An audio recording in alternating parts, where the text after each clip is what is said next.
इस टॉपिक को डिस्कस करते हुए खुशी मुझे इसलिए होती है क्योंकि इस हाइट पे ये जो इवेंट हम बात करने चाह रहे हैं इसकी खूबसूरती अलग ही है और इसकी अपनी एक हिस्ट्री है। पाकिस्तान की सकाफती और कुदरती खूबसूरती में अगर किसी एक फेस्टिवल को सबसे ज़्यादा हाइप हासिल है, अज़मत की पहचान कहा जाता है और उसकी हिस्ट्री इतनी ज़्यादा कलरफुल है और वो है शंदूर पोलो फेस्टिवल। सताई समंदर से ये 12,000 फीट की बुलंदी पर होने वाला पोलो इवेंट जिसमें गिलगित के, चित्राल की जो टीम्स हैं वो पार्टिसिपेट करती हैं। गिलगित चित्राल की नहीं करती बल्कि अब तो एग्जैक्टली और भी टीम्स जो हैं वो इसमें पार्ट लेने लग गई हैं। गिलगित की लोकल टीम्स हैं, खैबर पख्तूनख्वा की। और इसकी वजह से कितना हम टूरिज्म वेलकम करते हैं। ये पोलो का इंडिया वर्सेस पाकिस्तान है। हाँ। शंदूर जो है वो बॉर्डर पे है खैबर पख्तूनख्वा के और गिलगित के, और गिलगित की तरफ से ज़िला खिज़र निकलता है और इस तरफ से चित्राल निकलता है।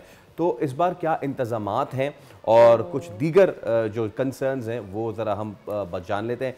सेक्रेटरी सयाहत खैबर पख्तूनख्वा बख्तियार खान साहब हमारे साथ मौजूद हैं। अस्सलाम वालेकुम बख्तियार साहब, बहुत शुक्रिया, थैंक यू सो मच। सबसे पहले तो ये बताइए, तैयारियां मुकम्मल हैं? 20 से 22 जून है आई गेस डेट, राइट? वालेकुम सलाम। बिल्कुल जी, डॉक्टर दुरुस्त फरमाया। इंशाल्लाह हमारा शंदूर फेस्टिवल इस साल 20, 21, 22 जून को इंशाल्लाह शंदूर में मुनक़िद हो रहा है।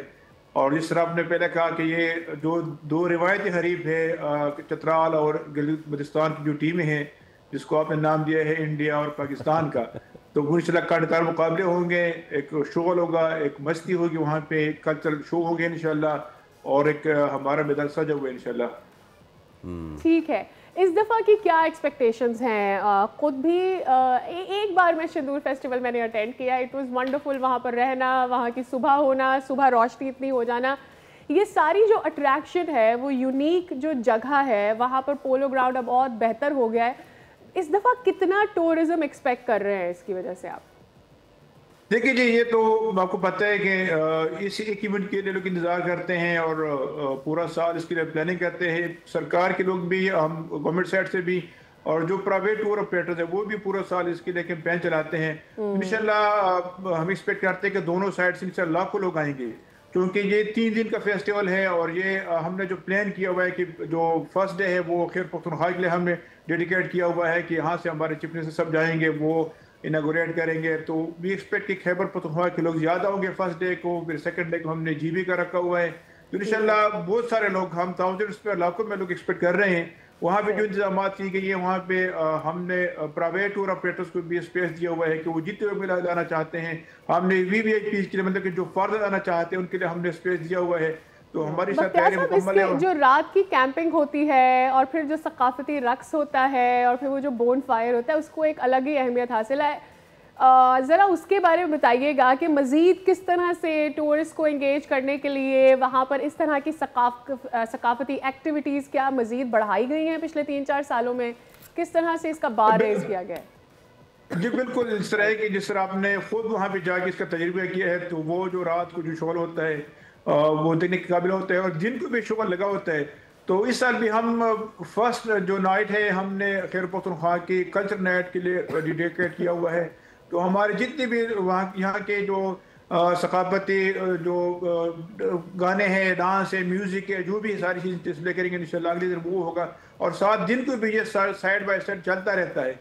तो इस साल हमारी तैयारी से पहले से ज़्यादा बेहतर है। हम एक्सपेक्ट करके इस बार जो है इसको लोग ज़्यादा एंजॉय करेंगे। अच्छा, अब इसमें एक चीज़ है बख्तियार साहब, और वो ये कि ये अगर मैं चित्राल से चलूँ, बूनी से होता हुआ फिर सुरलासपुर से, तो मुझे कम से कम 8-9 घंटे लगेंगे। मैं ऊपर से गिलगित से आऊँ तो भी ऐसा ही है। उसमें एक चीज़ थी, एक्सपेक्टेशन थी कि वो जो रोड है वो जब बन जाएगा तो इसका बहुत हो जाएगा फासला कम। वो रोड कहाँ तक आया है इस बार? वो कहाँ तक मुझे रोड मिल सकता है अगर मैं हूँ तो?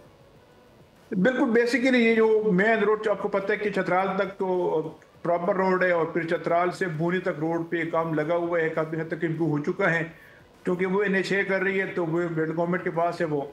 और वो हमने दोबारा NH को रिक्वेस्ट किया कि इसको इम्प्रूव कर दे। तो कुछ काम काफ़ी हद तक हो गया और कुछ रहता है, तो वो बूनी तक तो बेहतर है हालत। आगे हमने कोशिश की है कि कम से कम जीप रोड जो है वो जीपीबल हो, मसले ना हो। जहाँ पे नाले होते हैं, जहाँ पे पानी आता है, वाटर वेज है, वहाँ पे हमने तैयारी कर ली है। 2 बड़े नाले आते हैं वहाँ पे, शाहीदास और हरिचंद, वहाँ पे हमने ब्रिज लगवाए हैं। तो इंशाल्लाह आपको पता है कि बहुत लंबा रास्ता है और बड़े वो रोड जो है उसमें लॉन्ग ड्राइव करनी होती है, तो पूरे रोड को एक साथ बनाना मुश्किल है, पॉसिबल नहीं है। लेकिन हम कोशिश कर रहे हैं कि जीप रोड जो है वो जीपेबल हो, अवेलेबल हो और वहाँ पे लोगों को तकलीफ ना हो।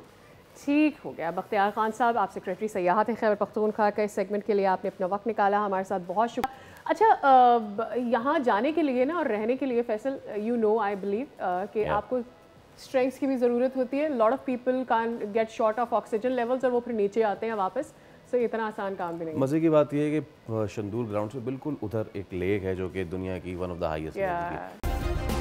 सब्सक्राइब करें और बेल दबाएं ताकि कोई खबर रह न जाए।